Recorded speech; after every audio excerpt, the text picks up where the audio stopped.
what my kids eat for lunch.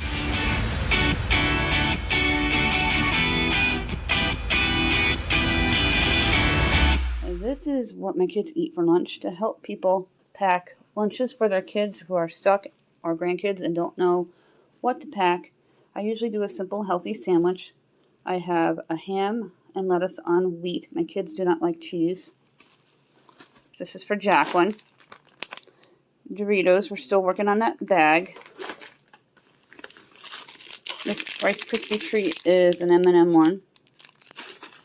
I have a Yoo-Hoo and a Cutie and a granola bar. Now for Isabel, because they have a meat that may get canceled, but I don't want them to get stuck just in case they make the kids run in it.